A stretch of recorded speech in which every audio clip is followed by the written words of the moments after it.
Welcome back class 12 in our virtual class. So today we will be studying about local self-government. So this topic is from section B. So with this topic, I will complete the chapters regarding section B.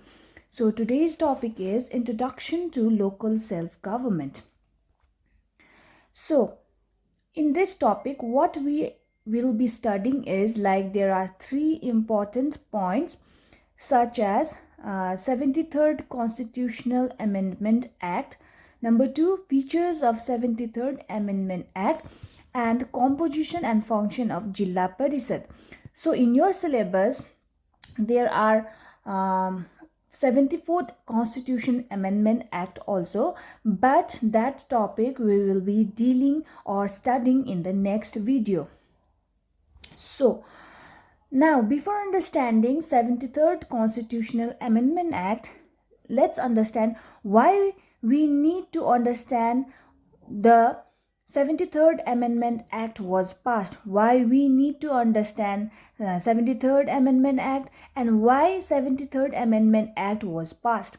So the reason for passing of 73rd Amendment Act is the reason is for removing the defects of Panchayati Raj, as well as strengthening its institution.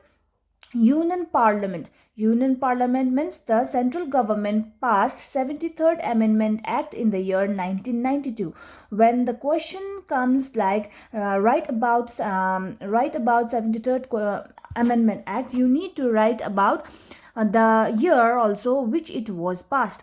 So moreover, what this 73rd Amendment Act is comprehension, means to understand what was the basic postulates of 73rd Amendment Act was. It was a good attempt for securing more regular, more active, more efficient working of Panchayati Raj institution. So for what means more regular, more active, more efficient working of which institution? That is Panchayati Raj institution. So in April 23rd, 1994, all the states of India completed the process of enacting new laws for strengthening their respective Panchayati Raj institution in accordance with the rules laid down by 73rd Amendment Act. So the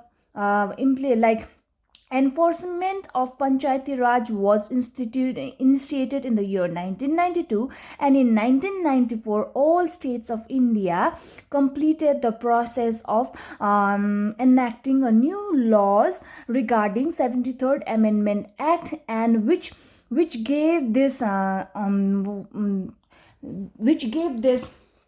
states for achieving more regular, more active, and more efficient working mechanism in a rural area.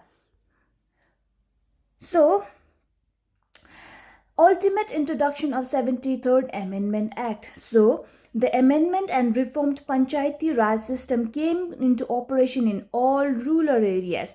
So this Panchayati Raj Institute will always be in rural areas, not in urban areas. So enforcement, this one is OF. Enforcement of 73rd Amendment Act marked the beginning of the process of grant or more powers to panchayats and the other rural institutions. So what happened after enacting of 73rd Amendment Act? What happens means that panchayat received more powers to authorize the local people who are in the rural areas of India.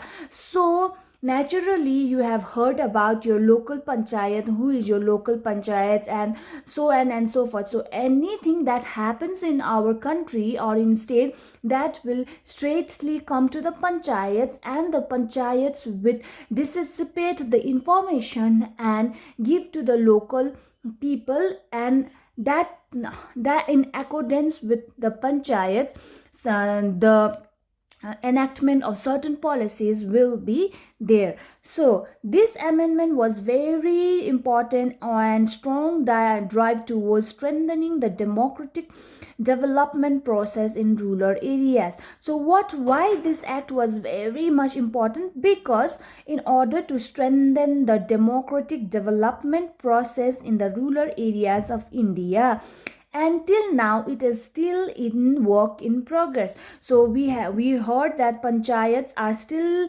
working in each and every local and rural villages in India. So the work of Panchayati Raj institution has not been suspended. It's still going on and it's a long way to go.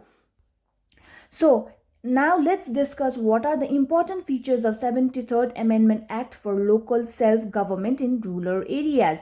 So be clear that 73rd Amendment Act is for rural areas only. So number one feature is establishment of three-tier structure, which means that in rural areas there will be three tier structures. Number one will be the Zilla Parishad, that will be in district level. Then second tier will be followed by Panchayat Samiti, that will be in block level, and in the last tier will be Gram Panchayat and Gram Sabha, that will be in village level. So you should be clear in 73rd Amendment Act that there will be three tier of structures. Number one headed with the Zilla Parishad at district level. Number two headed with Panchayat Samiti at the block level. And number three, Gram Panchayats and Gram Sabha in the village level. So it's very simple like to understand this three tier of structure. First one, let's discuss this one, Zilla Parishad. There will be one Zilla Parishad in district level. There will not be more than one. There will be single one Zilla Parishad in the district level. And Panchayat Samiti, let's talk about Panchayat Samiti. In a block level, there will be three Panchayat Samiti. In a block level, there will be three Panchayat Samiti. And so there will be three Panchayat Samiti in a block level. And let's talk about Gram Panchayats and Gram Sabha in village level. Let's understand how many Gram Panchayats and Gram Sabha will be in village level. So there will be 10 Gram Sabhas and 10 Gram Panchayats in village level. So it's very easy to understand. In a district level, there will be just one Zilla Parishad, and in block level the Panchayat Samiti will be like 3 Panchayat Samiti will be there, and in village level the Gram Panchayats and Gram Sabha will be 10 and 10 each. Okay, there will be 10 Gram Panchayats and Gram Sabha in the village level. So this will be your first feature. The first feature is like establishment of three tier structure. So number two features, let's understand the second feature, establishment of Gram Sabha at village level. Let's talk about establishment of Gram Sabha at village level. Gram Sabha must be there in every village level. So the composition of Gram Sabha, let's talk about who composes the Gram Sabha. All the adult members of that village are the members of Gram Sabha. So we can understand that whoever be the adult member who is 18 years and above can be the members of Gram Sabha. So if you are in certain village and you can, after getting your like 18 plus, you can also be the member of that Gram Sabha. So number two feature is establishment of Gram Sabha at village level.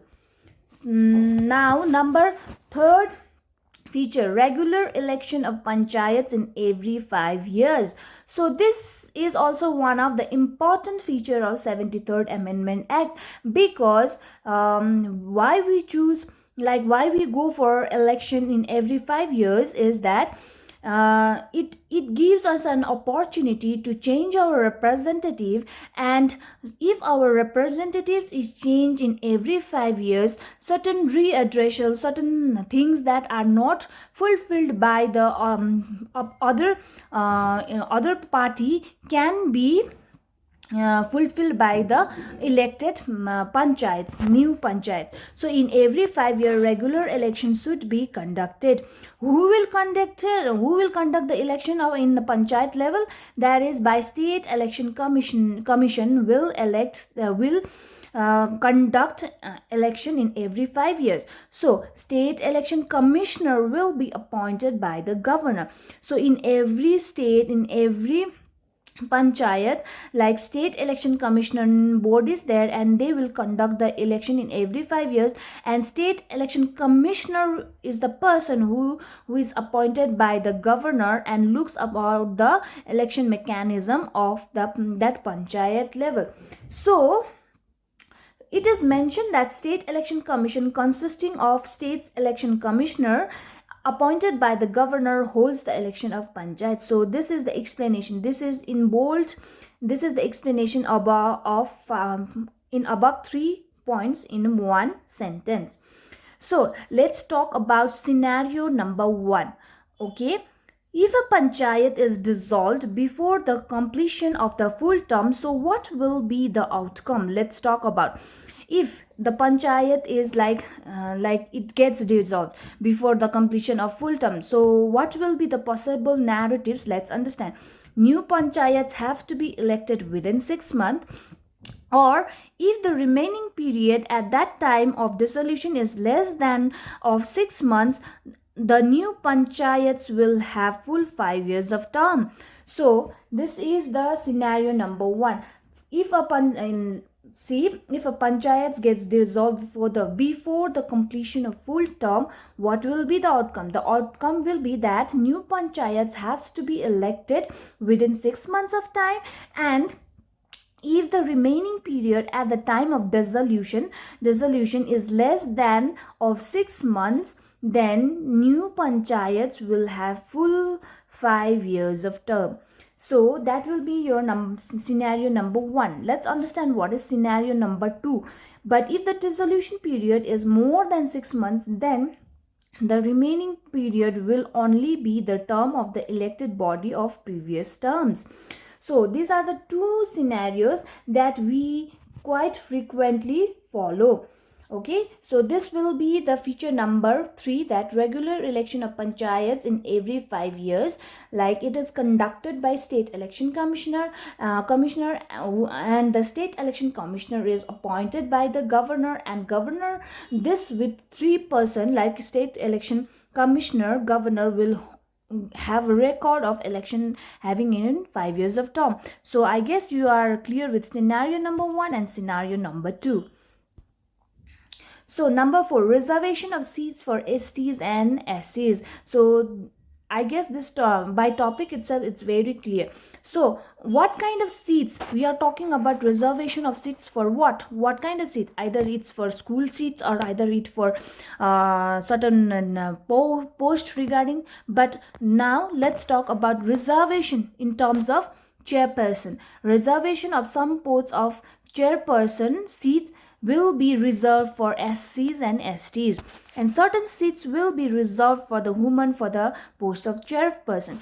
And so not just only men will be men can only be elected for the chairperson post, but women's reservation of seats for women are also given for the seat of chairperson.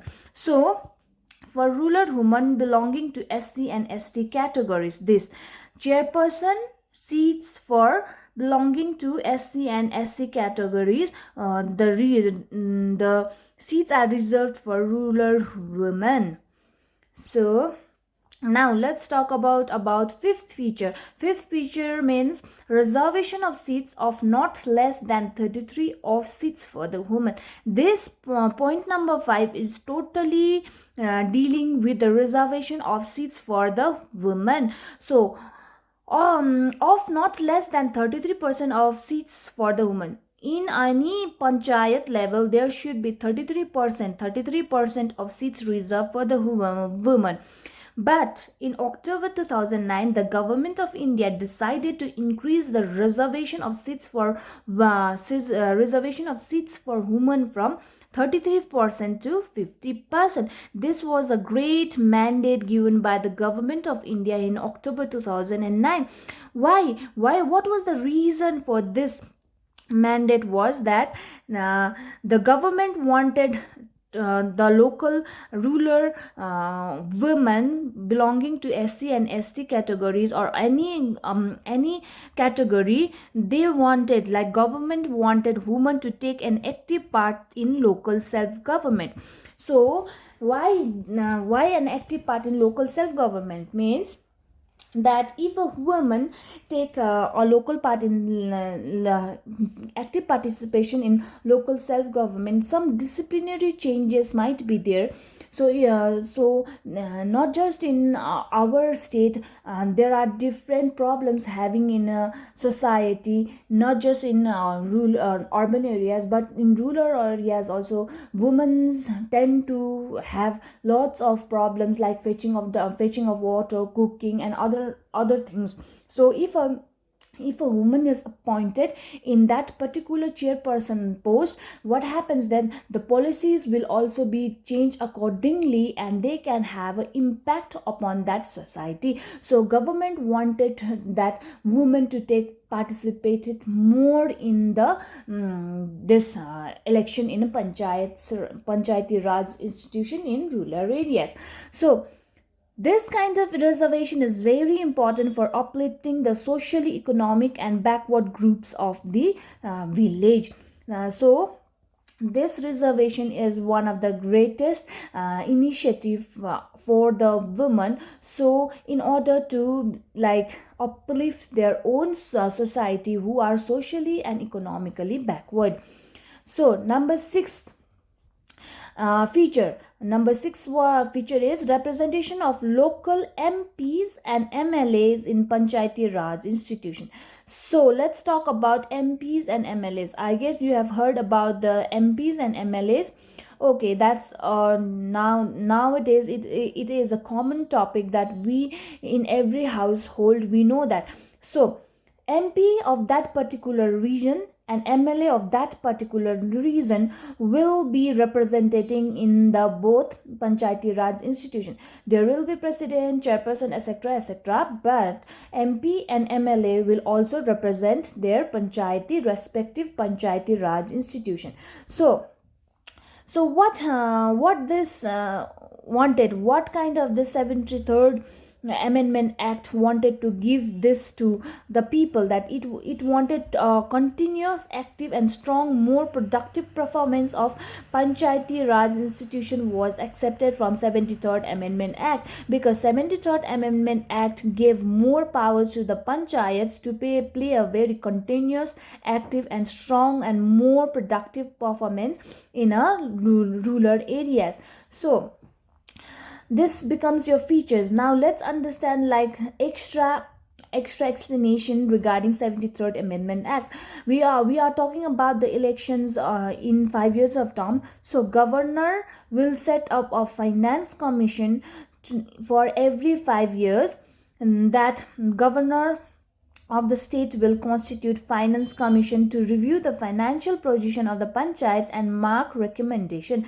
So governor will be one of supreme body who like manages, like who will constitute a finance commission. Finance commission means the commission or a body which looks after how much money is invested in one particular project, or how much money is diverted in that project so that the people are uplifted. So he will make recommendation that is that policy, is that project is good or bad for the people, or will it be like more money is needed, or certain kind of changes to be made in that project. So governor will set up a finance commission, and he will like in every 5 year he will constitute this finance commission and review the position of panchayats as well as make recommendation. So why this finance commission is constituted? Why? to get feedback about to what extent Panchayati Raj institution is performing. To get feedback about to what extent Panchayati Raj institution is performing. So now the second last point will be composition of Zilla Parishad. So Zilla Parishad is one of the one body in a district level. So it has certain functions and how it is composed. Let's understand first the composition. What are the composition of Zilla Parishad? Zilla Parishad is the topmost level at the district level, as I have already said. Deputy Commissioner is a member of Zilla Parishad.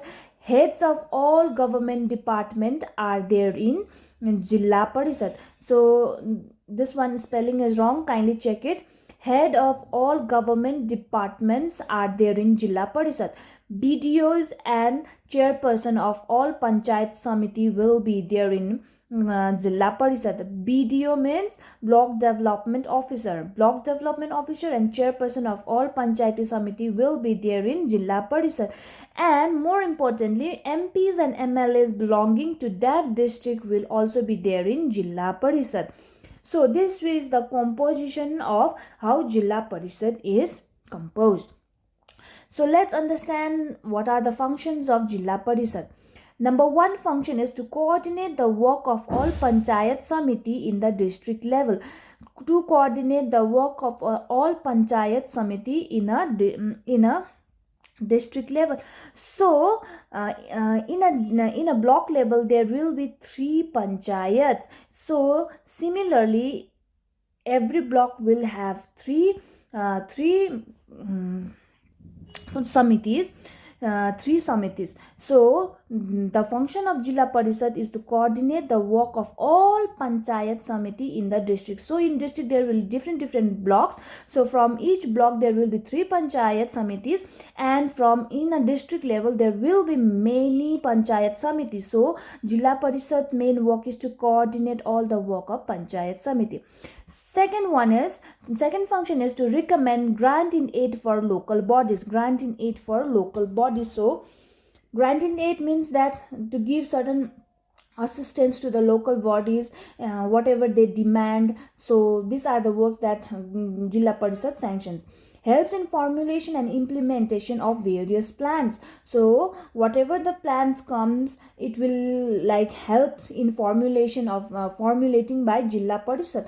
They will plan, formulate and implement the various plans in that particular rural areas is done by the Zilla Parishad, because as we know that in composition in Zilla Parishad there are BDOs, there are chairpersons, there are MLAs, there are MPs, and all heads of the departments are there. So the information will be very transparent, and the formulation and implementation of various plans in a phased manner will be easy. So it acts as a link between government and the local bodies. Further, number 4th function is that it acts as a link between government and the local bodies.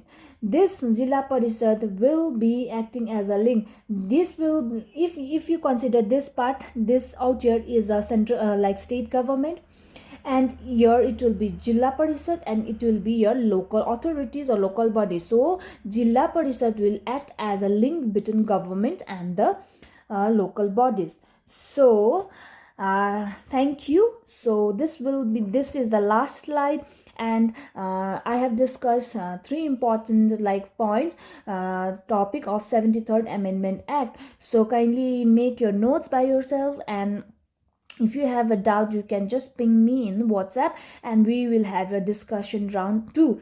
So students who are observing the video as well and good, and there are certain students who have not sent me a single notes also, and they even don't think important to attend the classes also. For them that I can't help you. It's just that it's your life and it's your method. So I'll not from now on I'll not be nagging you to submit your works, but your names will be directly posted into the principal's office. Then only you will be allowed. So this is like 73rd. In next class, I'll be discussing about 74th Constitutional Amendment Act. Till then, stay safe and take care. Study properly.